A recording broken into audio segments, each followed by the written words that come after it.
Yes, indeed. We need a lot of time to discuss that one. But we're joined now by Emmanuel Mok, who is the national chairman of National Transformation Party. Thank you for coming on this morning. Thank you very much. Well, we just spoke to Mr. Galadima, yes. who did say categorically they shouldn't be referred to as herdsmen, and that they are miscreants, which we also do have in different parts of the country. You subscribe to that, don't you? I do not agree. He's not being truthful. He's not being truthful, I must say that to him. Why? Why do you say so? Because in that film, in the latest attack in Enugu, you just showed that when the people and the police were investigating the matter, they went to the Fulani settlement and found that everybody had left the settlement.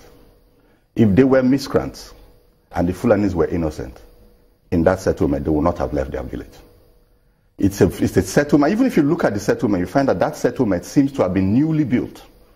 Neat. They can show you can preview that picture again of that settlement. When the police went to that settlement after this attack, they found nobody. What if? And that's the same thing that was reported in Benin at Okada. The people in Okada said a person went to the farm last year. It was reported at the Senate public hearing on the same grazing reserve issue. That the person went to the farm and a report came that the person had been killed by herdsmen who he caught on his farm. And so the people were angry and they used the whole day to rally themselves. And so they decided to go and attack the headmen. This was what was reported by the person. And when they got to the Fulani settlement, not at that farm, far away somewhere in the bush around Okada, they found that everybody had left that settlement. So this is coordinated. Buba Galadima is not being truthful. And the question you asked, how is it that, yes, they are cattle rustlers. We heard recently that the Nigerian Air Force used helicopters to look for cattle rustlers and caught some of them. Okay? How is it that these herdsmen, especially in the east, I traveled in the east about 3 weeks ago, you have military or police checkpoints almost every 5 kilometers. How is it that it is possible for people to be armed? You don't attack a village, 2, 3 people don't go and attack a village. You will expect 30, 40, 50 people moving. A bus, a single bus, say a highest bus will carry 15 people. So for you to attack a village with 50 people, you need close to 3 or 4 buses moving. Or you need a lorry, maybe a trailer, carrying say 40, 50 people moving. And the police checkpoints that are everywhere, you don't stop these people. It's not good. Are you implying that what he's tied it to history? That what? He tied it to it that it's been happening in Zamfara for 5 years and nobody said anything about it. That is not true. In Zamfara State, 4 or 5 years ago, we heard about the fact that there were a group of, in fact, they were called like, the word I used to hear they were called were like robbers, or people being like that lived in the forest somewhere in Zamfara, that would come and attack the different farming communities of Zamfara. And finally, at a point, the government sent in army there and they flushed them out of that place. You've not been hearing that. Take like the last case that happened in Enugu. I hear that at the same time, it happened in several other places on the same day. On the same day. You cannot have a situation, take like in Delta State where I come from, in Obiaruku, in Asaba, around Kwara. You have settlements of Fulani. You see, when the Fulani, at the Senate public hearing, the former governor, is it Bauchi State or what's his name, Ahmed or something, said that it is the lifestyle of the Fulani to rear cattle. 150, 80, 70 years ago, you can take your cattle in the bush and go about to rear cattle. You don't damage anybody's crop. The population are not expanded as it is today. Today, especially the southern Nigeria, say even from the middle belt, practically all empty lands that are not major forests are farms. In the southeast, there is no free land. Every land is a farm. And so for you to move your cattle through, in the southeast, there is a natural traditional law. If your goat eats somebody's crop, that person will arrest your goat. You must pay for the crops eaten. Now, so you cannot have a situation where they say that it is the Fulani business. But we've had Fulani men who, people of Fulani extraction who have been living in different parts of the country, including the southeast and the south for a long time. And this didn't happen in some of those communities. Why do you think all of a sudden this is just assuming a wider dimension? See, there are so many postulations out there. He himself, Buba Galadima, said that some people say because they want to Islamize the country. doesn't make sense. It doesn't make sense to me. Let me not ask that because let me state my personal opinion. It doesn't make sense to me for the federal government to make it a cardinal responsibility as a way of solving the problem of herdsmen farmers clashes to create grazing routes and grazing reserves. The core fundamental implication of a grazing route is that you are going to mark out land, and it's not going to be a small strip of land. It's going to be a sizable strip of land from the north to the south. You drawing a line across anywhere to see if you will not pass through existing villages and settlements, sometimes towns or skirting about towns. Now, all of these are lands belonging to people. Nigeria has a population of 170 million people. Those people must eat. You don't feed the people, your population, only on meat. And so you need farms. So for you to make it a point of federal policy to create grazing reserves, to cut off land that people can no longer farm, what's your alternate solution to that problem?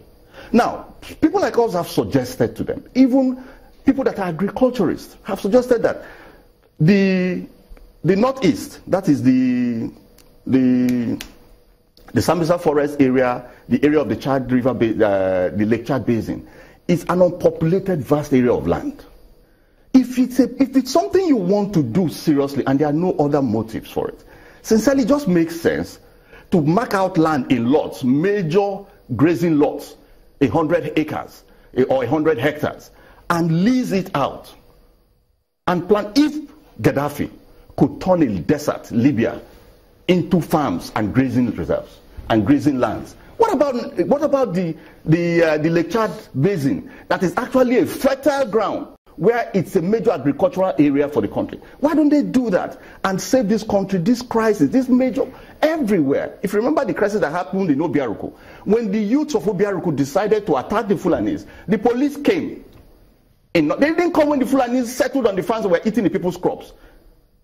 When the youths decided to arm themselves, or when the people of Obiaruku armed themselves and attacked the Fulani, the police came. And the report I read was that when the people were asking, when the police were being interviewed by the journalists as to what is happening, the police said that they came to maintain peace. How can you maintain peace if somebody's animal is on my farm, destroying my crops? What kind of peace do you want to maintain? It's either you have to arrest this person. This is Nigerian constitution. I can't come and break the windscreen of your car and the police come to say it's maintaining peace between me and you. You don't think that's a miscreant? Those are miscreants. What kind of miscreant? If they are miscreants, let us arrest the miscreants. Let's arrest the miscreant. Where is the miscreant? How can you have miscreants that are like ghosts? What kind of miscreants are ghosts? Okay, let's take a moment. We'll be back. Don't go away.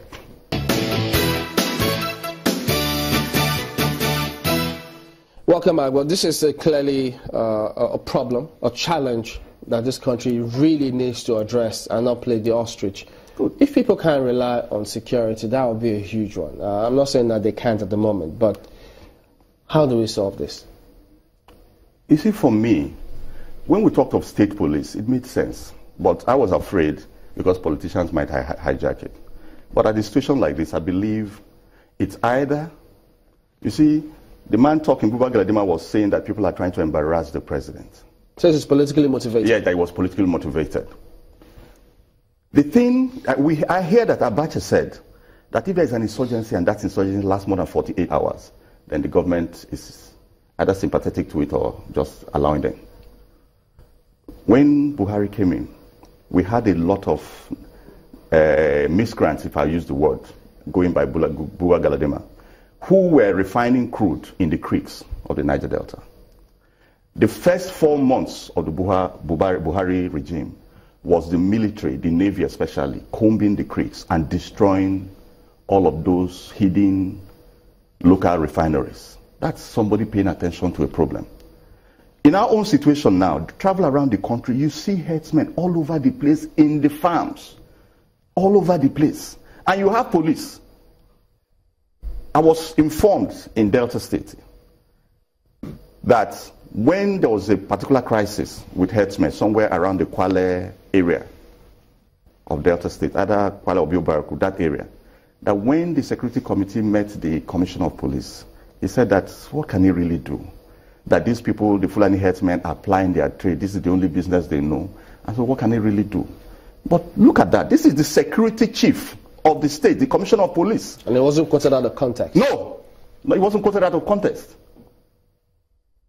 What basically the context is that it's unfortunate that they are cattle rearers. It's possible sometime you cannot close the mouth of the cattle. I'm now paraphrasing. And so it's possible that the cattle might eat the crop sometime. And so those kind of problems will come, but we'll find a way to solve it. Good. But Anambra has a solution. They seem to have worked out something. What's that? I think the last one to that, they had a committee. They involved Fulani men who had lived in that place, in the state for a long time, yes, and several other people. And then they agreed that, look, if anyone eats any crop, you must pay compensation. If anyone kills anyone, you must pay compensation. And they all seem to agree on that. Well, should we try that? I don't see how that can work. I don't see how this can work. The only you see, you are playing with a major problem, because somebody has a farm, a person is moving with, let me say 100 cattle. That's a small amount of cattle. When that cattle crosses through a farm, the damage it's done that cattle does. I mean, or a farmer is in his farm and some cattle are on that farm, and the farmer is coming to his farm and they kill him on the farm, like the one that was reported in Okada.